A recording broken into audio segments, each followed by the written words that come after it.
Well, tonight on the podcast, ladies and gentlemen, we're going to look into something in Chicago that we had talked about maybe a few podcasts ago. In the podcast where we was reviewing what Representative Jonathan Jackson was saying at the town hall, I talked about a lady who said that they had some job fairs, and the job fairs they had excluded black immigrants. They didn't allow black immigrants in these job fairs. And so I had a few people, message me and say, hey, Phil, well, what are these job fairs? Because we need to make reports to Kristen Clark with the Civil Rights Division, of the DOJ. That's not going to do any good because we're going to talk about who's behind the job fairs tonight. But they were two job fairs in Chicago for the recently arrived Venezuelan migrants. Now, I want you to watch these videos. This is going on in Chicago while many of you in the community don't have a job. These people are literally being assisted all the way around. Let's go ahead and roll. 18th Police District, a sea of tents and blue tarps. More than 2,500 migrants wait for housing at police stations like this one. Some of the more than 20,000 new arrivals who've been bused to Chicago. Many of them bringing skills that could be put to work here. Sí, es importante. It's very important because if you're looking for a job, that's the first thing that you're asked if you have a work permit. Anna came to Chicago in September, but is still waiting for a permit. Claro. That's one of the main reasons why we immigrated and folks come to the United States is to be able to work and be able to have a job that offers them the support for their family. But starting this week, a new program and a series of workshops could help speed up the process of getting work permits for as many as 11,000 asylum seekers. At the workshops, they will be going through a legal screening, so attorneys will determine if the immigrant is eligible to apply, and if they are, then volunteers will help with the application itself. Work permits are extremely important for anyone who is looking for stability because it allows people to work legally and earn good income. While the program will help new arrivals, it will do little for the 180,000 estimated undocumented people here in Chicago, still waiting for work permits. For security reasons, the locations of the workshops are not being made public. Migrants will be notified and then transported to them. It would be a really great help because it would offer a faster process. The Resurrection Project. We went to their site. Let's go ahead on and look at that. This is the Resurrection Project's website, the resurrectionproject.org. As the lady that was speaking, as you heard in the piece, Arindira Rendon, that's her. Now it says, just look at the headline. The Resurrection Project to pilot a work permits program in coordination with the White House, Biden administration, Illinois, the state government, Governor Pritzker, and Chicago, Brandon Johnson, for recent arrivals. Now this came out November the 7th. The Resurrection Project is proud to announce a new initiative towards obtaining work permits for newly arrived immigrants in Chicago. During this humanitarian crisis, it's not a humanitarian crisis because they came up here on their own. It was a choice. It wasn't forced out of anything. People who are forced out because of war and things like that, that's humanitarian, not this. They say TRP and partners will work with bilingual staffers provided by the White House, Illinois, and Chicago administrations to conduct legal screenings and assist new immigrants in applying for work authorization.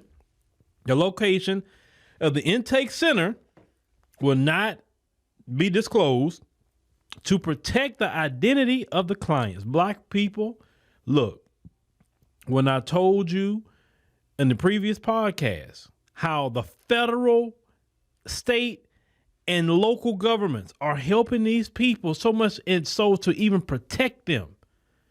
When you're getting assisted by the three forms of government that we deal with all the time, if you don't succeed because you don't want to, let's continue.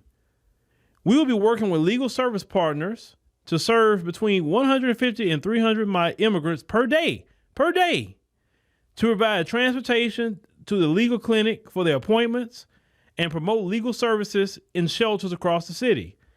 TRP and partners will work to help new immigrants apply for work permits, said Arindira Rendon, Vice President of Immigrant Justice at the Resurrection Project. It said, we believe every immigrant should be able to apply for work authorization, and we'll continue to advocate for long-term undocumented also be able to apply, because what y'all don't realize, the people that's already here who's undocumented, they can't get in on this. Only the Venezuelans will get in on this. And that's now you're starting to see other undocumented people getting pissed because they say, wait a minute, why they're getting work permits and I never got one? Why are they getting jobs? Why everybody's on their side? We don't get anything, right? Now let's continue. But even though Obama and the Democrats have been pro-immigrant, so I don't know what they're talking about. It says Chicago is a welcoming city because we are a city with hundreds of thousands of immigrants, an organization ready to assist. TRP has been working with new arrivals since the first bus arrived at Chicago's Union Station on August 31, 2022. We urge President Biden and the administration to continue to support Chicago and all immigrants by extending the parole program to all immigrants and expediting the processing of applications. Ladies and gentlemen, you voted for this, and the only tangible you got was an I voted sticker. The migrants are getting job fairs, protection, everything. They are telling you this is the Biden administration doing this, not just Brandon Johnson. They say, while we applaud the announcement in partnership with the Biden administration that will allow newly arrived immigrants to apply for work permits, we urge the administration to include undocumented workers who continue to work in the shadows and are underpaid and underemployed. We are a nation of immigrants, and work permits should be extended to all immigrants, as immigrants have contributed to the nation for decades and are essential to the economic vitality.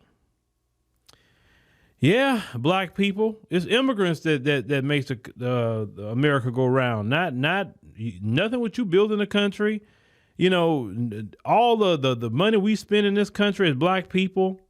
You know, yeah, I mean we're nothing. Okay, that's cool.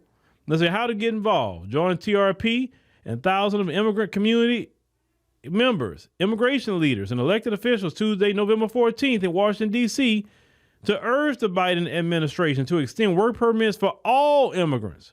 So Chicago is home to more than 11 million undocumented immigrants working for decades without permits, which make them vulnerable to exploitation. Work permits are a short-term solution, but the long-term solution is immigration reform. Now that 11 million crap, they've been saying that 11 million forever. So all 11 million is in Chicago? Come on now, get y'all lies straight. So in the words of Vice President Kamala Harris, let's be clear about this. Let's be clear. They're being assisted by the Biden administration. We're talking about the recently arrived Venezuelan migrants.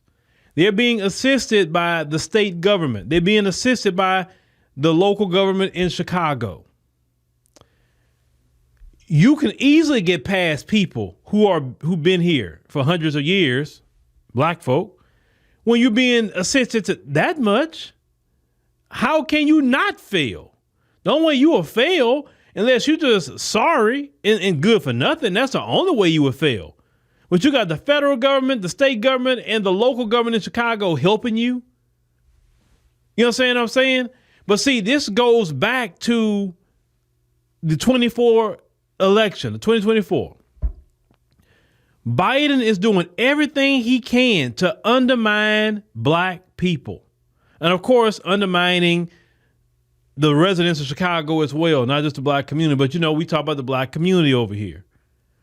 Remember we said last night in the podcast about black men. When you saw those videos, who was sitting there? A bunch of men. A bunch of men coming in and undercutting you for these jobs. And you look in that video, it was white folks smiling and happy to get them because they don't have to pay them much or nothing. That's why they're happy to see them here. Because this country, as I explained before, always had an issue with paying for labor. Let's go back once again. 250 plus years or so, chattel slavery. They paid zero for labor. After slavery, convict leasing. Paid zero for labor. Sharecropping, zero for labor, finessing the people, but still zero for labor. Then eventually you come up with a minimum wage.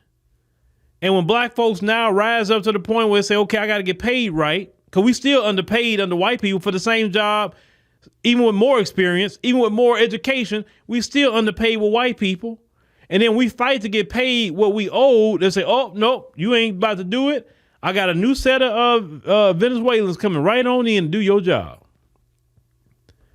Some people think that when we speak on this as a community, oh, you guys don't be xenophobic. It's not xenophobia when somebody's stealing from you. Xenophobia is just having a hatred of foreign people with no cause. And I said hatred, but you have a right to say you're not going to steal from me. You have a right to say you're not going to take resources that belong to me and my family, and I pay taxes here. That's not xenophobia to say that. And the Democrats are the kings and queens of lying and gaslighting people. They do it all the time. The Democrats use these terms to try to shut you down and to get you to shut up. Then they lie and say, oh, you hate immigrants. Nobody have a hatred of anybody. If anything, I said they need to lift the sanctions off of Venezuela. Let them people sell their oil on the world market, because that's what'll happen if they get off those sanctions, and send those people back to their homeland, let them go build their homeland. As I said on a previous podcast, from Venezuela, you pass up so many Latin American countries, but you coming up here. Now, other Latin American nations are sending their people up here now. I saw El Salvador's doing it. Panama's doing it. Mexico's doing it. Everybody now send them to the border because they say, oh, we can get rid of the undesirables in our country now. We got a way. Here we go. Go ahead on out. Hey, people who are criminals, people who violate people who are pedos and all that, hey, go on up there. Become their problem. Get out our country. They can go empty their jails and say, hey, you want out of jail today? Yeah. What I got to do? Leave the country. Go to the United States. They got an open border. They'll take care of you. They silly enough to pay for you. So go. All these people going to be sending the worst of their worst to this country. And if y'all go out and vote Biden again, I don't want to hear no talking or complaining or nothing about no migrants. I don't want to hear no talking about Ukraine. I don't want to hear anything if you go out and vote Biden in 2024. Now, some people may think, well, the migrants not really affecting me that much. Okay, really? Well, let's roll this short clip. Workers at the Selena Hotel, they are protesting sudden layoffs as the hotel prepares to house migrant housing. Workers say hotel management told them that they'd be terminated as of this coming Friday. Selena Hotel says that's because it could enter a sublease agreement requiring that the building be rented out to a third party. Workers say they are shocked because the hotel has housed migrants before without any layoffs. So those people losing their jobs because this hotel wants to be a place for migrants. So you think the migrants crisis is not affecting you? It is. See, the 2024 election has to be a referendum on Joe Biden. His policies has hurt America. It's for surely hurt Black America. I know all of you didn't stand in line during a global pandemic, got your I voted sticker. I know you're so happy about that. Some of you get that I voted sticker and you're happy like my little beagle that I have downstairs, get excited when I give her favorite treat. I'm sorry, you can get mad when I'm saying, but that's how some of you act with that I voted sticker. You get I voted sticker and the migrants are getting jobs. And they're being assisted from the federal government, state government, local government. What you getting? Nothing. They protecting them. Make sure that none of y'all can come up there and protest when they up there giving them jobs, keeping it on the low. That's how they're trying to protect them. And I got another my next podcast. We'll go talk about New York and the criminality that they're doing out there. That'll be tomorrow. But what I'm saying with this situation is, you got to get Biden out. Biden has to go. Say what you want about Trump, but he wasn't allowing this to go on. He wasn't allowing it. These people in Chicago are also upset. There's aldermen upset that they are fighting to put sanctuary city status on the ballot, which that's what it should be. Let the voters of that city vote and say if they want that or not. That's what a true democracy is. Any alderman in Chicago, if you're listening, and you don't want that, you don't want the people of Chicago to make a decision in the city they live, you're anti-democracy. You want an authoritarian regime. And I thought that we don't want authoritarian regimes. We want a democracy where everybody has a voice. That's why we're supposed to so-called vote, right? To have a voice, not just to get an I voted sticker. Any alderman that's against that should be called out and shamed and voted out. If you can, at least, because some of these districts, they safe. But the city of Chicago do not want to be a sanctuary city status. No. The Democrats need to lose elections based on that alone. Say, look, we allowed, this is the thing. They can't use their Trump card, literally. They can't use that no more. They can't say, I'm better than Trump, because you done had years to show us if you were better than Trump or not. Biden and his administration are worse than Trump. Biden has people struggling in this country of all demographics. Inflation is through the roof. This man is pushing for more and more money for everybody else except Black America. They just approved $14 billion to go to Israel on top of the $3 billion they get every year. But let you go ask for $14 billion to say, you know what, that can start reparations. $14 billion in the form of cash payments. But we have no money for you, a black man or black woman. We have nothing for you. You just be happy with your I voted sticker. That's what you be happy with. That's your tangibles 2024, I voted sticker. Everybody else, you get checks, you get jobs, you get housing, you get everything. Then them same migrants in 5 years is going to look at you, black man and woman, and say, hey, I came here from Venezuela with just my kid and the clothes on our back. Now, 5 years later, I got a house. I got 2 cars.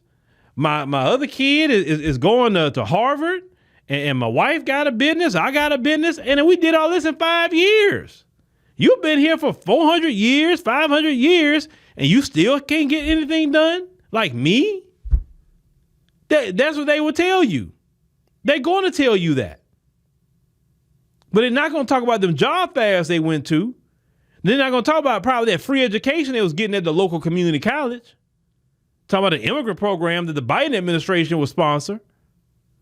Y'all put Biden back in there in 2024. I'm telling you, Black America, you're done. You're done in this country. Put him back in there. Biden will finish the black community. He will finish it. He warned the bootlicks coming in, talking about that we gonna have to talk to the Hispanics if we want anything. Why would he say something like that? Because that's been his plan all along. Let me flood this country with people from Latin America for the most part. Now, they also been an argument. Well, how come the Ukrainians isn't getting treated like the people from Venezuela? There's a difference. The people from Ukraine flew in. We don't see them. Number 2, the Ukrainians blend in with white people. So you don't know who they are until they open their mouth. And you don't see Ukrainians all on the streets. You don't see a bunch of Ukrainians at the shelters. So they made sure to quietly bring in the Ukrainians. They blend in with white people. So you don't know if they're Ukrainian or not. But let's talk about the people from Latin America. When you bum rush the border, people see it. When you're showing up in the bus loads, people see it. When you're in police stations and hanging out all over the place and even committing crimes, People see that. I haven't seen really a bunch of Ukrainians out here committing a bunch of crimes. I'm not saying they don't, but I just haven't seen it yet. If these people came in and they was kind of unseen and quiet, nobody would be talking about them either. Now, Biden is giving the Ukrainians Social Security money. Yes, the Social Security that you work for and I work for, he's giving our Social Security money away to Ukrainians. He got paper for everybody, y'all, except the black man and woman of America that's owed reparations. Money for war, money for everything, but nothing for you. Once again, you will have to be a plum fool to go out and vote Biden in 2024. You talking about, people selling out. To me, the way it is right now, if you go vote for Biden in 2024, you might well just say you a sellout. You can't even look, you worse to me than Candace Owens and Brandon Tatum and everybody else if you go vote for Biden at this point. He's being that blatant of sabotaging the black community. That blatant. You can't talk about Candace Owens no more if you go vote for Biden. Sorry, you can't. This information that you're constantly receiving, you're responsible for that. You're responsible. Let your friends and family know that information. Look how he's selling us out. Look how he's sabotaging us. You think black men don't want the job summit? You think black men don't want the federal government, the White House, don't want the state and the city to help them get jobs? You think black men and women don't want that? You think black men and women don't want the job fair being done in secret? So black people can be protected? I'm telling y'all, they protecting them all. Don't be surprised if Biden pop up here talking about a Venezuelan hate crime bill. Don't be surprised he do that. And protect them too, like he done the Asians. He do for everybody that don't vote for him, but they want to come to you saying, come vote for me. Come vote. Because if you don't vote for Biden, you have a problem figuring out whether you're for me or Trump, and you ain't black. And that worked on y'all last time. Now, will that work on you again? Will you be black and vote for Joe Biden in 2024 and get your I voted sticker and be so excited and posting it on social media and just looking silly? We really need to come down on people in the black community for that I voted sticker. What are you voting for? Are you getting something out of it? Is it a policy that we voting for to be excited about getting an I voted sticker? Just like y'all came down on people talking about their flags and repping their different foreign flags, well, y'all need to get on people that I voted sticker too. That's ridiculous. I voted. But yet everybody else is benefiting off of your vote. You get a piece of paper with glue on the back of it, but they getting money. They getting jobs. That's what they getting. Protection. Getting jobs in secret. You getting evicted out your place to stay. You becoming homeless. It's ridiculous. But we have the election coming up in 2024. Y'all got a lot to think about. That time's going to come real quick because look at the date we're at right now. We almost at the filming this video. It is the 9th of November. Tomorrow's the 10th. Time is not waiting for anybody. And Biden and them think they got time. Oh, we got time to turn around. Oh, well, we're not really worried about the Trump situation. No, Trump is not going to defeat you. You're defeating yourself right now. You're defeating yourself by screwing and sabotaging the black community with migrants. And you're trying to fast track these migrants because in your mind, you're thinking, yeah, I'm probably not going to get reelected. So let me go on and I got 1 year to flood this country full of them. Biden wants to bring in probably an additional 10 million before he gets out of office. The damage will be already done. Y'all got to get this man out of office because if you don't get this man out of office in 2024, don't say a word to me about nothing the Democrats do.